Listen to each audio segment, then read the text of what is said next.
বাংলা বলছি চ্যানেলটি সাবস্ক্রাইব করুন এবং সমস্ত অনুষ্ঠানের আপডেট পেতে বেল আইকনটি অন করুন।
নমস্কার, বাংলা বলছি চ্যানেলে আপনাদের স্বাগত। আমি বিপ্লব দাস বলছিলাম।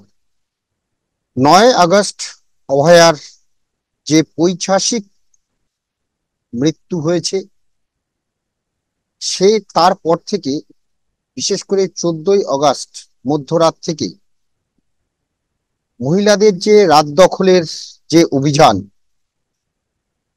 যে প্রতিবাদ চলছে, তা ক্রমশ বেড়েই চলেছে। 14 তারিখের প্রতিচ্ছবি আমরা দেখলাম 4 সেপ্টেম্বর রাতে। প্রথমত জুনিয়র ডাক্তারদের দেখা 1 ঘন্টা যে লাইট অফ করে, অর্থাৎ অন্ধকার করে রাখা, মোমবাতি নিয়ে 9টা থেকে 10টা। কিন্তু তারপরে এই বাংলার বিভিন্ন জায়গায় যে প্রতিবাদ আন্দোলনে সামিল হয়েছিলেন হাজার হাজার লাখো লাখো মানুষ, এই প্রতিবাদ কোথায় শেষ হবে তা জানা নেই।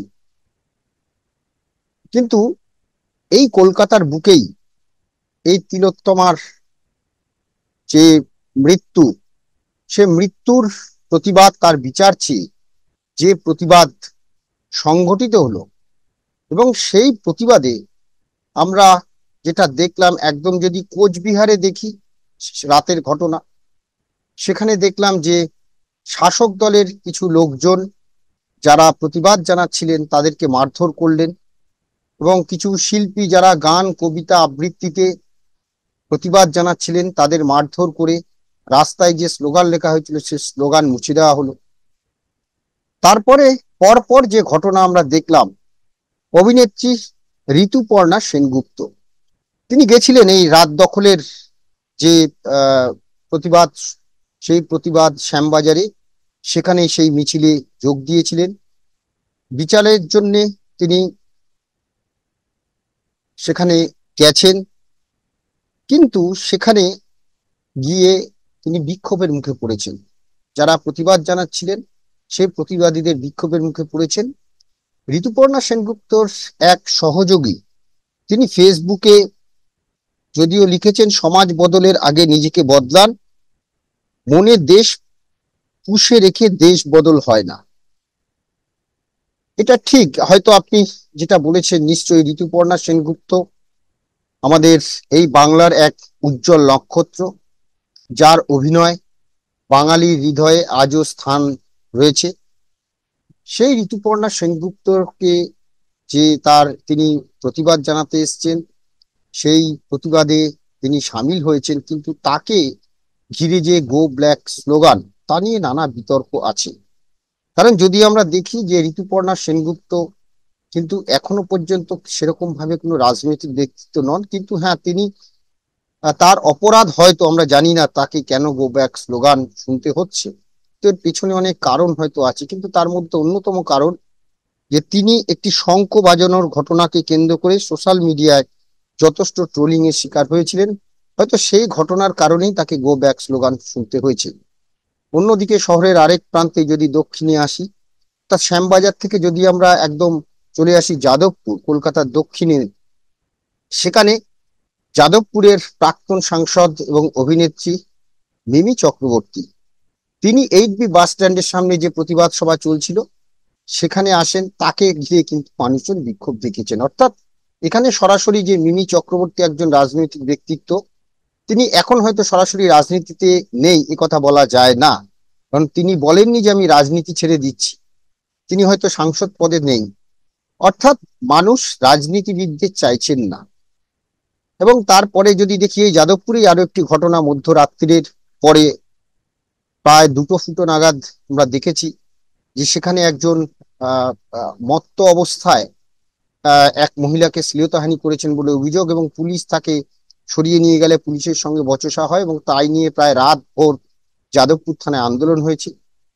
তেমনই এক ঘটনা ঘটেছে গড়িয়া, যেখানে আমরা দেখেছি যে দুজন ছবি তুলছিলেন। অভিযোগ, সেখানকার মানুষের অভিযোগ যে পুলিশের চর হয়ে তারা ছবি তুলছিলেন। প্রত্যেকের যারা যারা আন্দোলনে সামিল হয়েছেন, কাদের নেতৃত্বে আন্দোলন হচ্ছে, তাদের ছবি তোলা হচ্ছে, এবং তাদের নাম ঠিকানা, তাদের ফোন নাম্বার তারা সংগ্রহ করছে।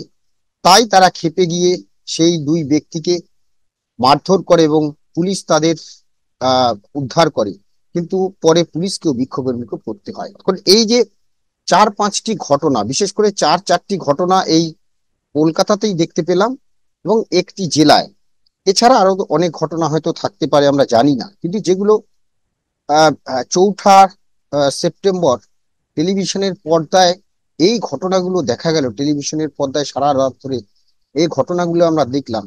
এই ঘটনার পেছনে মানুষের যে ক্ষোভ, অর্থাৎ রাজনীতিবিদদের প্রতি কি এই বাংলার মানুষ ক্রমশ বিতৃষ্ণা জন্মাচ্ছে।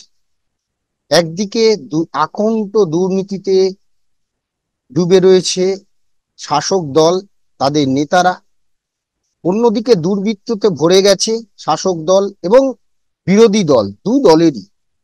তাহলে কি মানুষ চাইছে না যে আহ কোনো রাজনৈতিক ব্যক্তিত্ব বা রাজনৈতিক মানুষ যেন এই অভয়ার যে মৃত্যুর প্রতিবাদ চলছে, তার যে বিচার চায়, প্রতিবাদ চলছে, সেখানে অর্থাৎ নাগরিক সমাজ বলতে শুধু তো এই সমাজের যারা বুদ্ধিজীবী তারা নন, নাগরিক বলতে এই সমাজের যারা সাধারণ মানুষ, খেটে খাওয়া মানুষ, তারাও কিন্তু আজকে প্রতিবাদে রাস্তায় নেমেছেন। আর এই প্রতিবাদে তারা চাইছেন না কোনো রাজনৈতিক ব্যক্তিত্ব সামিল হোক, বা শাসক দল হোক বা বিরোধী দল হোক। অর্থাৎ যারা এই শাসক দল ঘনিষ্ঠ বা বিরোধী দল ঘনিষ্ঠ, তাদের কাউকে কিন্তু চাইছেন না। শুধু তাই নয়, কারণ বহু জায়গাতে মিছিল সংগঠিত হয়েছে। যদি সল্টলেকে বলা যায়, সল্টলেকেও একটা বড় মিছিল হয়েছে, এবং সেখানেও কিন্তু আমাদের কাছে যা খবর,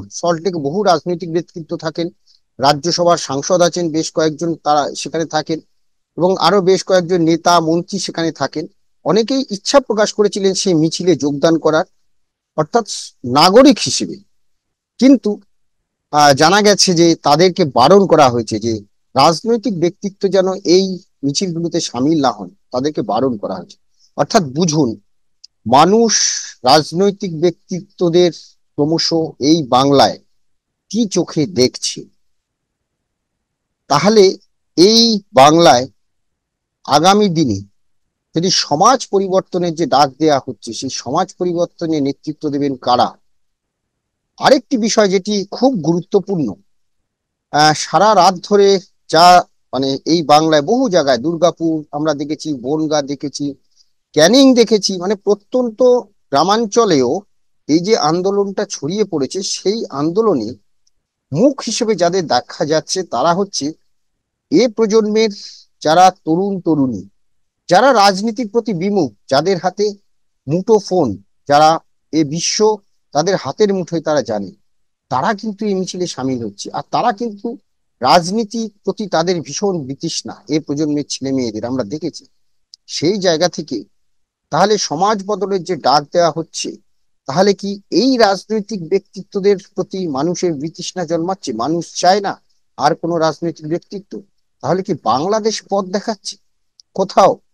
যে বাংলাদেশে ছাত্র আন্দোলন দেখিয়ে দিল যে একটা নির্বাচিত সরকার, অর্থাৎ জানুয়ারি মাসে নির্বাচিত হয়ে আসা একটা সরকারকে 6 মাসের মধ্যে সেই সরকারের যিনি প্রধানমন্ত্রীকে পদত্যাগ করে দেশ ছেড়ে পালাতে হয়েছে। তার পেছনে হয়তো অনেক কারণ থাকতে পারে, কিন্তু এইটা তো ঘটনা যে এই আন্দোলনে প্রথম রাস্তায় নেমেছিল ছাত্র সমাজ।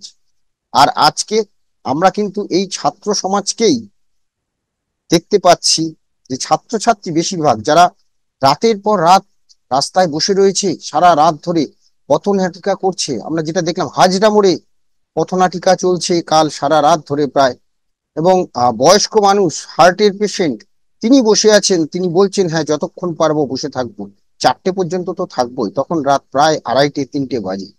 তো এই জায়গাটা থেকে একটাই প্রশ্ন, বাংলার যে আমরা বলতাম না যে বাংলার মানুষ রাজনৈতিক সচেতন মানুষ, যে রাজনৈতিক সচেতন অর্থাৎ রাজনীতি থেকে কি এবার দূরে সরে যাচ্ছে বাঙালি? এটা কিন্তু একটা বড় প্রশ্ন। অর্থাৎ রাজনীতির প্রতি বিতৃষ্ণা জন্মেছে, যে দুর্বৃত্তায়নে বাংলায় দেখা যাচ্ছে, যে দুর্নীতি এ বাংলায় দেখা যাচ্ছে, এ বাংলায় চাকরি নেই, এ বাংলায় শুধু ভাতা, এগুলোই কি সমস্ত কিছু?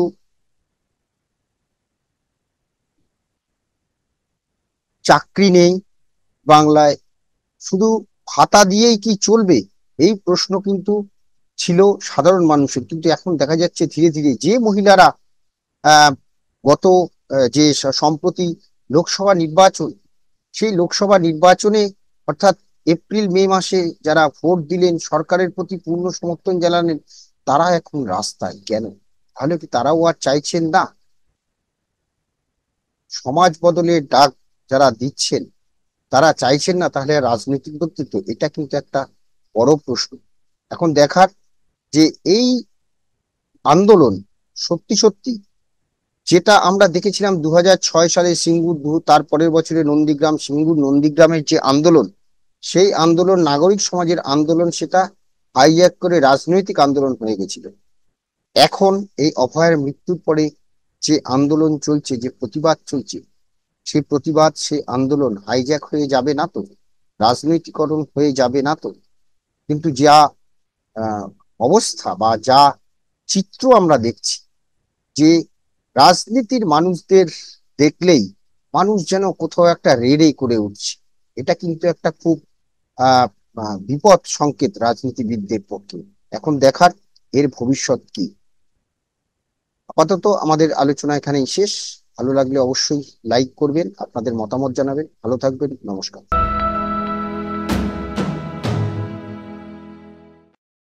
বাংলা বলছি চ্যানেলটি সাবস্ক্রাইব করুন এবং সমস্ত অনুষ্ঠানের আপডেট পেতে বেল আইকনটি অন করুন।